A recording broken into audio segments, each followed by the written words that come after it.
Boa tarde, meus amigos. Como é que vocês estão? Eu estou realizando esse vídeo em caráter, esse vídeo, melhor dizendo, de caráter extraordinário, cujo intuito é explicar para vocês o que está acontecendo no Oriente Médio. Com certeza todos vocês estão se perguntando nesse momento: o que está acontecendo no Oriente Médio? Que guerra é essa? Por que o Irã e Israel estão atacando um ao outro? O que está acontecendo no Oriente Médio? Com certeza vocês estão acompanhando nos noticiários, com certeza vocês estão acompanhando na internet, nos jornais, essa guerra entre Irã, Israel, Irã. O que está acontecendo? Esse vídeo é feito justamente com o intuito, portanto, de explicar para vocês o que está acontecendo hoje no cenário internacional. Que guerra é essa? Portanto, esse vídeo é feito para vocês, para explicar para vocês o que está acontecendo. O que acontece, meu amigo, é o seguinte: para explicar para vocês a relação entre os persas e os judeus, eu preciso voltar na história. E muito. Mais precisamente para o período Aquemênida. Mais precisamente para a época do grande Kurosh Kabir, ou grande Kurush em persa antigo. Eu estou falando de Ciro o Grande, que os gregos chamavam de Kyros, ou presbíteros, que depois foi latinizado para Quirus e depois veio para português Ciro. Eu não posso, meus amigos, falar do que está acontecendo hoje sem falar da relação entre judeus e persas. Não tem como. Bom, existem várias perguntas. Com certeza, existem várias perguntas. Quais são essas perguntas principais? Primeiramente, que eu preciso responder nesse vídeo. Existem várias perguntas que eu preciso responder nesse vídeo. Primeiramente, qual é a origem desse conflito? Aonde que isso tudo começou? Segundo, qual é a relação entre persas e judeus? Aonde começou essa relação? Terceiro, qual é a história do Irã? O Irã é um país árabe? Onde começou o Irã? Quarto, qual é o objetivo do Irã? Quinto, qual é o objetivo de Israel? Sexto, qual é a diferença entre sunitas e xiitas? O Irã é um país xiita, não sunita. Mas o que é sunita e xiita? Eu preciso responder isso nesse vídeo. Todas essas perguntas, todos esses tópicos que eu mencionei aqui agora serão respondidos neste vídeo. Portanto, para começar, para eu falar da relação histórica entre judeus e persas, eu preciso retornar muito ao tempo. Para falar do que está acontecendo nos dias odiernos, nos dias modernos, eu preciso falar do que aconteceu nos tempos de outrora, ou seja, na antiguidade. O que acontece é o seguinte, meus amigos. É impossível falar da relação entre judeus e persas sem eu falar de um personagem fundamental, que eu já mencionei anteriormente e já introduzi. O grande Kurosh Kabir, o grande Ciro. Kyros o presbíteros, como os gregos o chamavam, que significa Ciro o Velho ou Ciro o Ancião, para diferenciar de um outro Ciro que posteriormente viria, chamado Ciro o Novo, ou o Jovem. Quem foi esse Ciro? O que Ciro fez? Qual é a história dele? Como ele tomou o poder? O que aconteceu? Qual é a relação dele com os judeus? Por que os judeus consideram ele até hoje como um Mashiach, um Messias? Qual é a origem? Qual é a origem dessa relação? Esse vídeo está sendo feito para explicar isso. O que acontece é o seguinte, meus amigos. Ciro, ele nasceu por volta do ano de 600 a.C. E Ciro, ele vinha de uma linhagem nobre, de reis. E antes de Ciro, haviam 4 reis principais que reinaram na região de Paras, que hoje fica no sudeste do Irã. Para introduzir a questão dos persas, eu preciso falar os dois principais povos que entraram no Planalto Iraniano por volta do ano 1000 a.C. Os medos, que os gregos chamavam de Médoi, ou Mada, e os persas, ou Parsa, em persa antigo. Inclusive, essa região foi chamada de Pérsia, em grego Persis, devido aos persas, ao povo de Ciro, Parsa. E o que acontece? Os persas habitaram o sudeste do Irã, enquanto os medos habitaram a região mais ao norte. Enquanto os persas estavam ao sul, os medos estavam ao norte. E os medos, que eram extremamente belicosos, guerreiros, eles derrotaram os persas, eles subjugaram os persas e transformaram os persas em vassalos. Isto é, um povo tributário aos medos. Os persas tinham que pagar tributos aos medos. Era um povo, portanto, vassalo dos medos. E todos os ancestrais de Ciro eram vassalos dos medos. A dinastia de Ciro se chama dinastia Aquemênida. Em persa antigo, Hachamanisha. Ou em grego, Achaemenida. Mas de onde veio? Qual é a origem desse termo Aquemênida? Aquemênida veio de Aquemenes, um personagem que supostamente, eu digo supostamente porque não se sabe se ele realmente existiu ou não, ou se ele foi uma invenção, que supostamente existiu no final do século VIII a.C. Ele provavelmente foi um líder local, tribal, não se sabe se ele existiu ou não. O nome dele em persa antigo era Hachamanis, que depois foi helenizado para Achaemenes, ou Achemenes em grego moderno. Em português, Aquemenes. E o Aquemenes, ele reinou nessa região. Reinou não, porque ele não era rei, né? Mas ele governou a região de Pars por um determinado período. E depois de Aquemenes,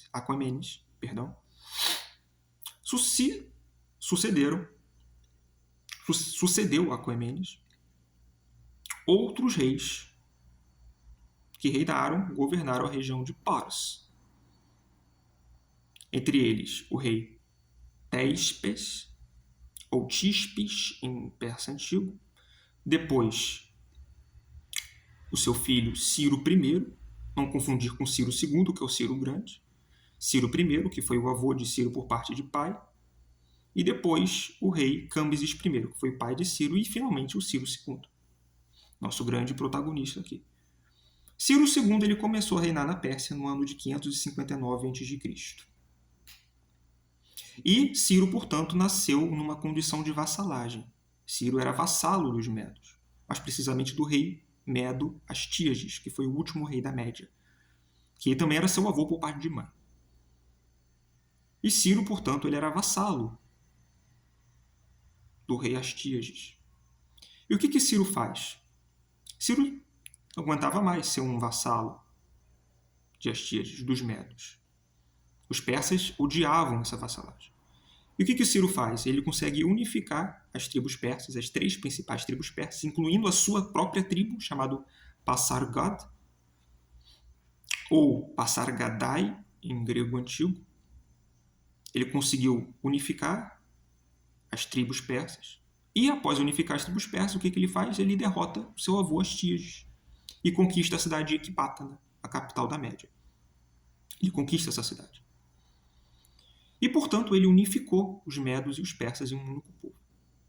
A partir de então, a gente pode chamar o Império de Ciro de Império Aquemênida, que foi o nome da dinastia de Ciro, devido ao Aquemenes, que eu mencionei anteriormente, que não se sabe se ele existiu ou não. Ou o Império Medo-Persa, ou seja, um império que unificou os medos, que habitavam ao norte, que Ciro conquistou, e os persas, que habitavam ao sul, que antes eram vassalos dos medos, que habitavam ao norte. E Ciro, portanto, ele unificou as duas tribos. Os dois povos. E após a conquista da Média, e os medos haviam fundado um império poderoso, incluindo a Armênia. Os medos, por exemplo, derrotaram o reino de Urartu, na Armênia.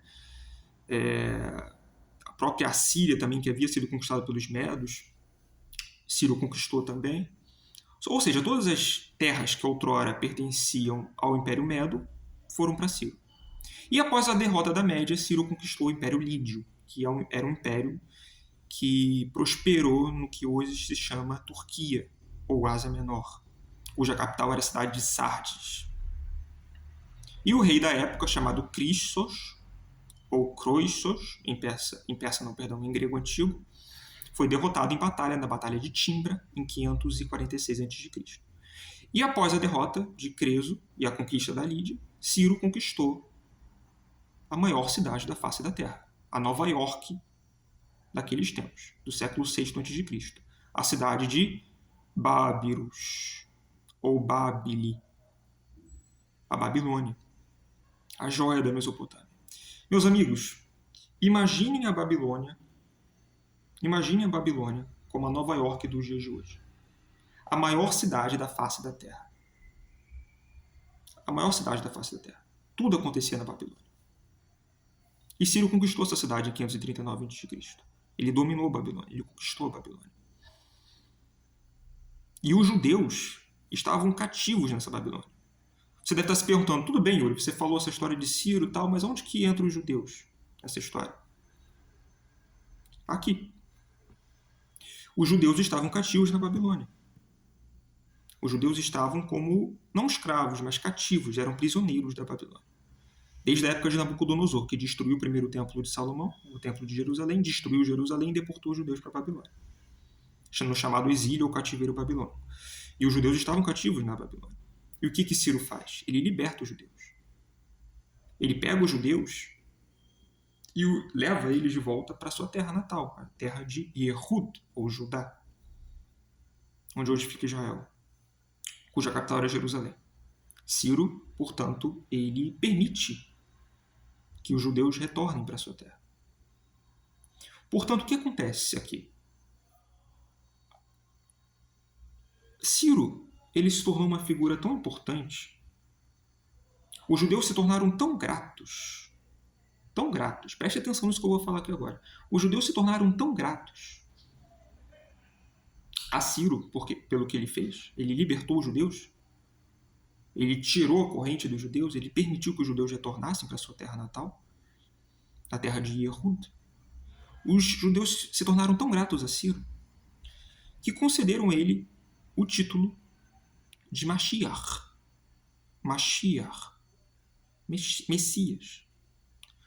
Ciro, para você ter uma noção da grandiosidade desse evento, ele se tornou o primeiro rei, e único, na verdade, primeiro e único, rei ou pessoa, primeiro rei gentio aqui é não judeu, Goim, a receber esse título, Mashiach, Messias, para você ter uma noção da grandiosidade, para você ver quão Ciro está conectado com a história judaica.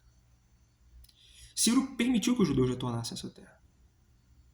E a conquista de Ciro, a conquista da Babilônia, foi a grande conquista de Ciro, foi a maior conquista de Ciro, porque ele conquistou a Nova York do seu tempo, a maior cidade do seu tempo. Enquanto Roma ainda era uma cidade insignificante na Itália, enquanto Atenae, era ainda uma cidade sem muita importância na Grécia, Atenas só ia adquirir uma certa proeminência e grandiosidade no século V a.C. Mas naquele momento Atenas ainda não era uma cidade importante, talvez dentro da Grécia, mas não no contexto internacional. Babilônia, por sua vez, era a cidade das cidades, era a joia da Mesopotâmia, e Ciro conquistou essa cidade. E após a conquista da Babilônia, Ciro ele adquiriu o título que outrora pertencia aos reis da Babilônia. Os títulos, melhor dizendo, os títulos que outrora pertenciam aos reis da Babilônia e da Síria, como, por exemplo, Shar-Babili, rei da Babilônia, ou Sharmat-Shumeri-U-Akkadi, Sharmat-Shumeri-u-Akkadi, rei da Suméria e da Acádia. E depois ele também adotou o título de Shar-Kebrat-Erbiti, ou Erbitim, rei dos 4 cantos da terra. Foi a maior conquista de Ciro, foi a conquista da Babilônia. A conquista da Babilônia foi o seu auge. Só que a conquista da Babilônia está intrinsecamente ligado aos judeus, porque ele permitiu que os judeus retornassem à sua terra. Então, olha a ironia, meus amigos. Ciro, o próprio pai fundador da Pérsia, the founding father do Irã, da Pérsia, o pai dos persas, os persas até hoje chamam ele de Pedar, que significa pai, permitiu que eles retornassem, os judeus, no caso, retornassem à sua terra. E os judeus se tornaram, a partir de então, um povo com uma nação, com uma terra. Os judeus na Babilônia haviam preservado a sua cultura, a sua religião, mas era um povo sem terra. A terra nativa deles estava completamente devastada. Só que com Ciro, os judeus que outrora estavam sem terra conseguiram retornar, portanto, à sua terra natal, a terra de Yehud, a terra de Judá. Para você ver a grandiosidade de Ciro. Ciro foi o homem que permitiu que os judeus retornassem à sua terra. E Ciro se tornou o Mashiach, o Messias dos judeus naquele contexto, naquele momento. Inclusive, ele é mencionado na própria Bíblia, no livro, se eu não me engano, de Ezequiel, onde o próprio Deus fala que ele levantou Ciro. E Ciro também está documentado, essa conquista está documentada em fontes gregas, como, por exemplo, do historiador Heródoto, no seu primeiro livro, na sua grande obra Histórias, ou História. Então, portanto, Ciro foi o grande beneficiador dos judeus. E essa parceria entre persas e judeus não terminou com Ciro. Ciro morreu no ano de 530 a.C. Ele acabou morrendo, seja por causas naturais ou em batalha, não se sabe agora certo como ele morreu. E quem sucedeu Ciro foi o seu filho Cambises II, que conquistou o Egito, que se tornou a satrápia ou província de Mudraia. Ele conquistou o Egito, depois chegou ao poder Dareios, ou Darios, em grego moderno. Em persa antigo ele era chamado de Darius, ou Daraiavaus. E depois sucedeu Xerxes, que inclusive está na Bíblia como o rei Assuero, que foi o rei da época de Esther. O rei Xerxes, que em persa antigo era Shayarsha. E depois o rei Artaxerxes, que foi um dos maiores beneficiadores dos judeus também. Porque foi durante o governo de Artaxerxes que a muralha de Jerusalém foi reconstruída, totalmente,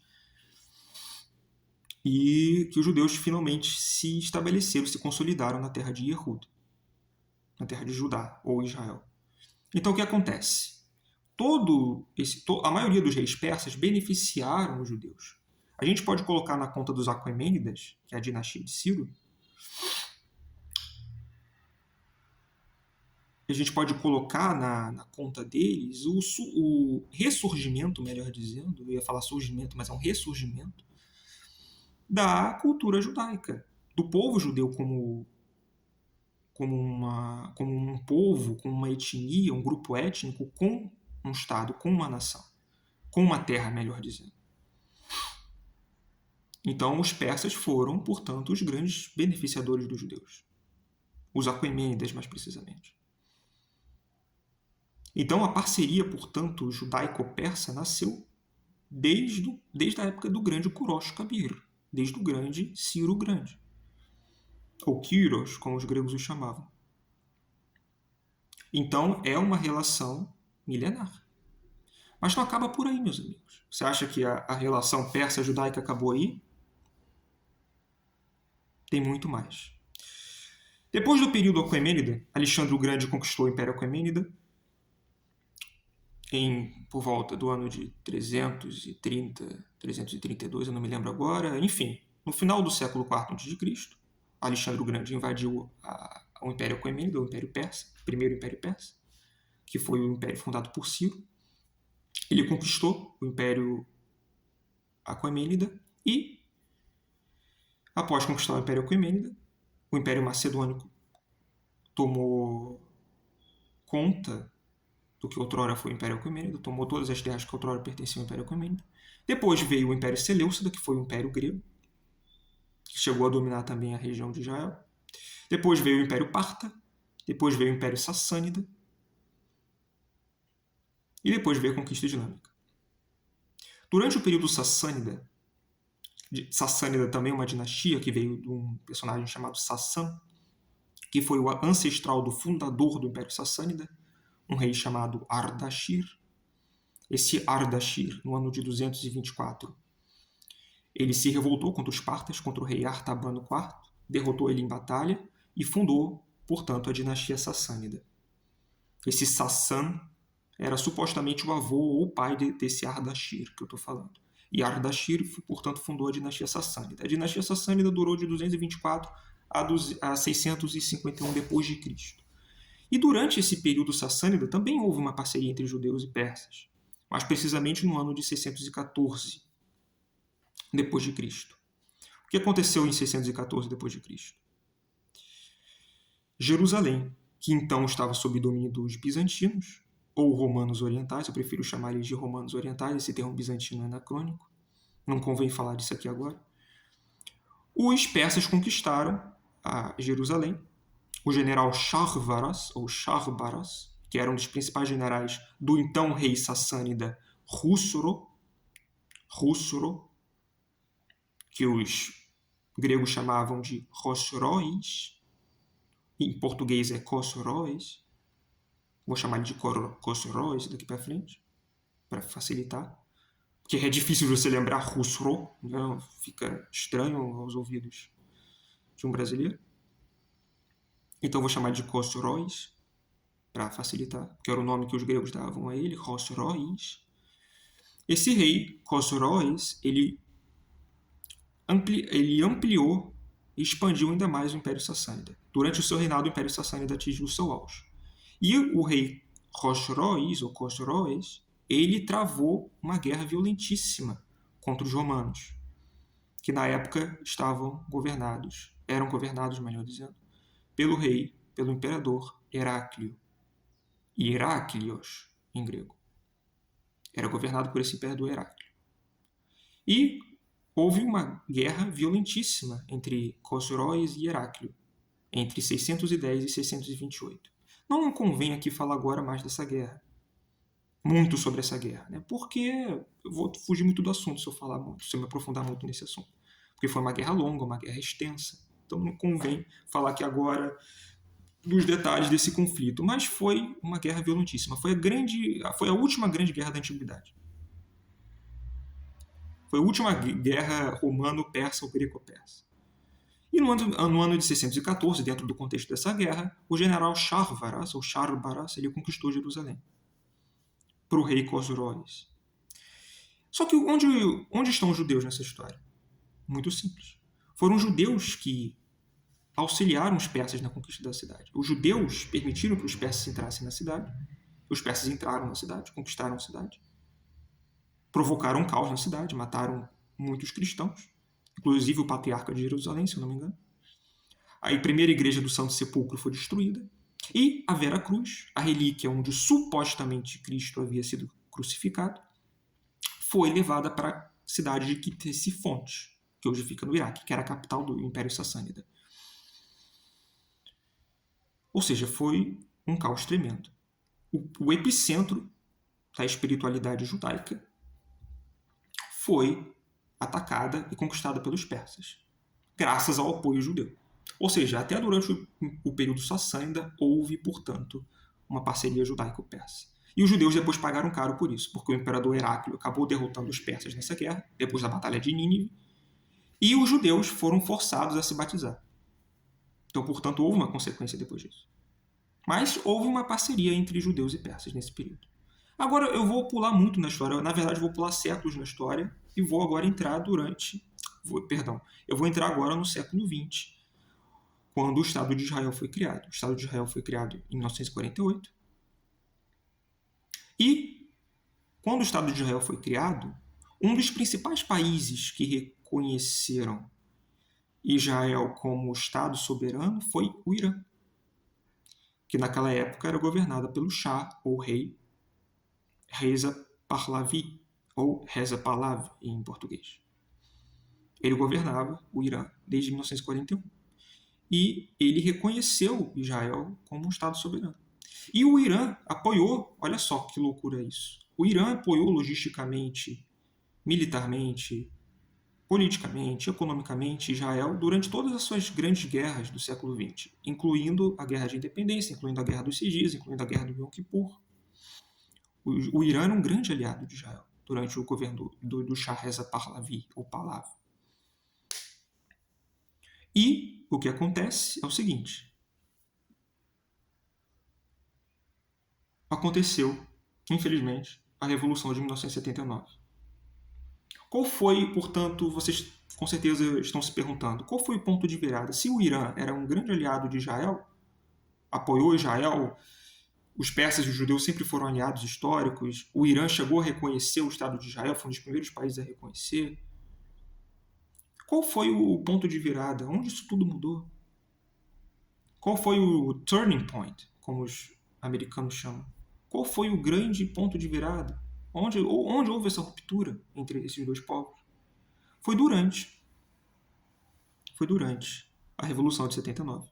Porque depois da Revolução de 79, o governo do Shah, Reza Pahlavi, ou Pahlavi, foi substituído pela autocracia, pela teocracia, onde o governo onde a política, e a religião se misturam. Portanto, depois da Revolução de 79, o governo pró-Ocidente, pró-Israel, pró-Europa do Shah Reza Pahlavi foi substituído por essa teocracia islâmica. E qual é o principal objetivo dessa teocracia islâmica que nós vemos hoje? Qual é o principal objetivo dela? A destruição de Israel. Portanto, depois de 79 houve uma mudança da água para o vinho, houve uma mudança drástica. Outrora, o governo do Shah, que era pró-Ocidente, pró-Europa e pró-Israel, foi substituído por um governo completamente anti-Israel, que via Israel como uma aberração política, por um governo totalmente autocrático, um governo totalmente opressor. Portanto, houve uma mudança significativa. Muito significativa, diga-se de passagem.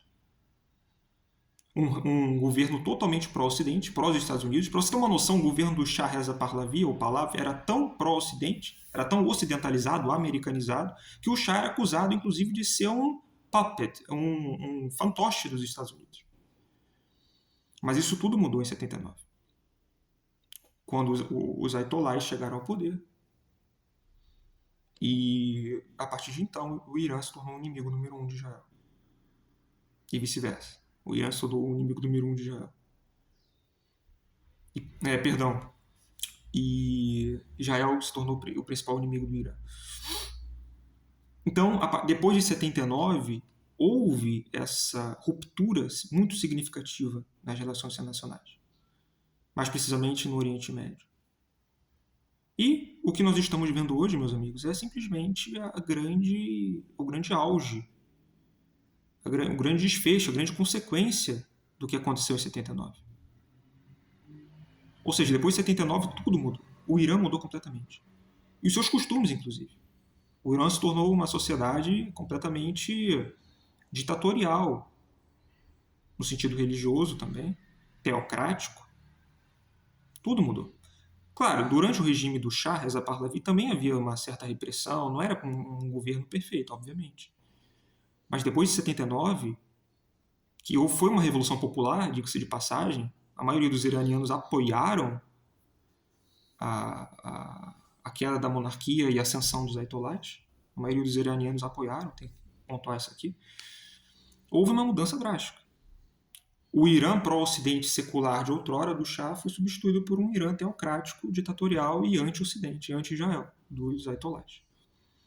E hoje está no poder o Ayatollah Ali Khamenei, que foi um dos grandes artífices também da Revolução de 79. E uma coisa que eu preciso pontuar aqui é o seguinte: o Irã é um país xiita, não sunita. Mas, Yuri, qual é a diferença entre sunitas e xiitas? Qual é a grande diferença entre sunitas e xiitas? Por que tem essa diferença? Eu vou explicar agora. Tudo tem a ver com a sucessão de Maomé. Profeta Maomé, o profeta Muhammad. O profeta Maomé, principal profeta do islamismo, ele morreu no ano 632 depois de Cristo. E a principal discordância, a principal divergência entre sunitas e xiitas, assim como existe uma divergência, uma cisão no cristianismo entre católicos, evangélicos ou protestantes e ortodoxos, também existe uma cisão muito grande no islamismo entre sunitas e xiitas. Mas aqui eu pretendo resumir qual é a principal fonte de discordância entre esses dois grupos. O que acontece? Os sunitas, eles recebem esse nome devido ao termo árabe sunna, que é os ensinamentos do profeta Maomé, os feitos, melhor dizendo, do profeta Maomé. Os sunitas, o que acontece? Qual é a principal discordância deles? É a questão de quem sucedeu Maomé. Os sunitas, eles acreditam que após Maomé, vieram quatro califas. Quando eu digo califa, do árabe khalifa, significa sucessor. Tá? Quando eu falar essa palavra califa, significa sucessor. Você pode também traduzir essa palavra por juiz ou líder. Tá? Porque o khalifa, era o líder da Ummah muçulmana, da comunidade muçulmana. E após a morte de Maomé, vieram 4 califas. Abu Bakr, Umar ben al-Khattab, Uthman ben Affan e Ali. 4 califas. Os sunitas consideram esses califas como os Rashidun, como os califas bem guiados. El-Khulafa Urashidina, ou Urashiduna, ou El-Khulafa Rashidun, os califas bem guiados. Então, os sunitas acreditam que, após a morte de Maomé, 4 califas o sucederam. Esses 4 que eu mencionei agora. Já os xiitas, eles discordam disso. Os xiitas só reconhecem como o sucessor legítimo de Maomé Ali. Porque para os sunitas, Maomé não havia designado um sucessor. Portanto, os 4 primeiros sucessores de Maomé, ou califas, eram, portanto, legítimos. Já os xiitas não. Eles acreditam que só Ali foi o sucessor legítimo escolhido por Maomé. Então, essa discordância entre sunitas e xiitas tem a ver basicamente com isso. Isso aqui é uma simplificação, tem outros motivos também. E o Irã é um país xiita, enquanto os demais países muçulmanos, a maioria deles são sunitas, inclusive a Arábia Saudita, que é o berço do Islã, incluindo a Síria, o Iraque, o Egito, a Argélia, a Tunísia, todos esses países são sunitas. A Turquia, todos são sunitas. A Turquia não é árabe, tá? Abrindo parênteses aqui. Todos são sunitas. E o Irã é o grande país xiita. É o grande defensor da vertente xiita, é o grande epicentro da vertente xiita, é o Irã. É a religião oficial. E muitos países do Golfo, inclusive, enfim, muitos países árabes, incluindo a Arábia Saudita, que é o epicentro onde surgiu o berço do Islã, se aproximaram de Israel, a Jordânia também, se aproximaram de Israel devido à ameaça iraniana, porque não é interessante para a Arábia Saudita, que é um país sunita, que um país xiita como o Irã esteja em ascensão ou se torne poderoso. Não é interessante para a Arábia Saudita não quer isso. Então, muitos países árabes hoje têm uma relação cordial com Israel, devido à ameaça do Irã, que é visto por muitos como uma nação que pode desestabilizar o Oriente Médio. Então, é por isso que existe esse racha até hoje entre eles. Por isso que a Arábia Saudita e o Irã também são rivais. Fora que também para os iranianos, muitos iranianos enxergam os árabes com uma certa hostilidade, porque eles se enxergam, os iranianos pelo menos se enxergam como os detentores de uma cultura superior, uma cultura milenar, antiga, mais antiga que a dos árabes. Então, os persas eles se consideram superiores culturalmente, não racialmente, eu estou falando de um ponto de vista cultural, devido à sua história antiga.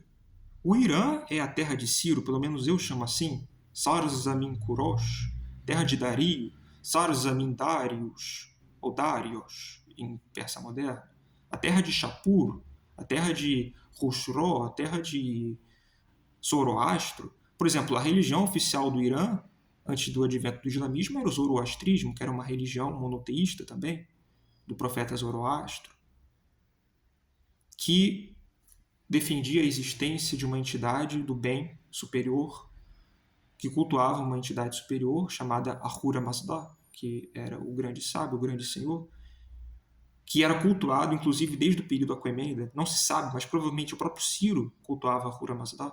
O Dario também. Dario menciona, inclusive, em vários textos, a própria a própria inscrição de Bergstone, que fica numa rocha no Irã, menciona Ahura Mazda. Dario mencionou Ahura Mazda em várias fontes. E durante o Império Sassânida, durante o período Sassânida, o zoroastrismo chegou a ser a religião oficial de Estado, a religião oficial do Irã, durante o período Sassânida, que eu já falei aqui. E o islamismo só chegou no século VII com as conquistas muçulmanas. Portanto, muitos iranianos têm uma certa hostilidade aos árabes e ao islamismo, porque o islamismo não é uma religião nativa do Irã, não é uma religião própria daquela região, não é uma religião nativa, não é uma religião autóctone da região do Irã. Foi uma religião que chegou apenas no século VII depois de Cristo. Portanto, muitos iranianos não gostam de se associar aos árabes por causa disso. Então, meus amigos, é basicamente isso. E outra coisa que eu também preciso mencionar é que o Irã hoje também se sente muito enfraquecido porque o Irã perdeu todos os seus aliados. Por exemplo, todos os seus aliados, chamado proxy allies, né, em inglês, aliados por procuração, que são aliados que, ao invés do Irã atacar diretamente Israel, o Irã usava aliados proxy para atacar Israel, como era o caso do Hezbollah. Só que o Hezbollah hoje está praticamente em frangalhos, aniquilado.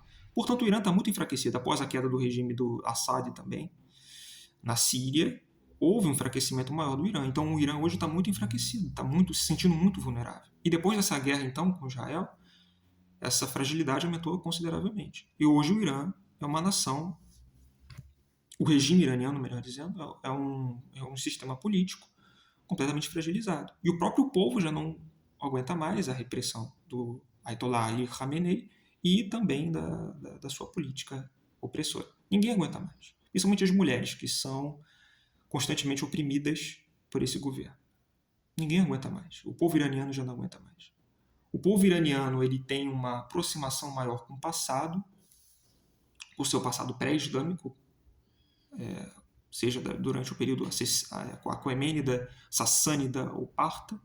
Ele se sente mais familiarizado com esse período pré-islâmico. Muitos iranianos se associam mais a esse período pré-islâmico do que o período pós-islâmico. Porque o auge do Irã foi o seu passado pré-islâmico. Aquemênida, principalmente, com Ciro e Dario, depois Sassânida, com Shapur, Khosrow ou Khosroes, durante o período Parta também, que foi um período intermediário entre o período Seleucida, Aquemênida e o Sassânida. Então, muitos iranianos se associam mais ao passado pré-islâmico do que ao pós-islâmico. O islamismo hoje está muito em decadência no Irã. O cristianismo está crescendo muito no Irã, outras religiões estão crescendo muito no Irã. Então, hoje o Irã é uma nação que está perdão, que está prestes, é uma nação que está prestes a cair. Ou melhor dizendo, não o Irã, né, como Estado, mas o regime iraniano é um regime que está prestes a cair. Ou pode acontecer também o efeito contrário. O povo iraniano pode se unir ao Shah Ali Khamenei, porque agora eles possuem um inimigo em comum que é Israel. Portanto, existem dois desfechos para essa história. Ou o povo vai se rebelar contra o regime, ou o povo vai se unir ao regime para derrotar Israel. Não se sabe o que vai acontecer. Porque em tempos de guerra, povos tendem a se unir, né? Então não se sabe o que vai acontecer daqui para frente. Mas é isso, meus amigos. Eu vou encerrar agora porque o vídeo está ficando muito grande.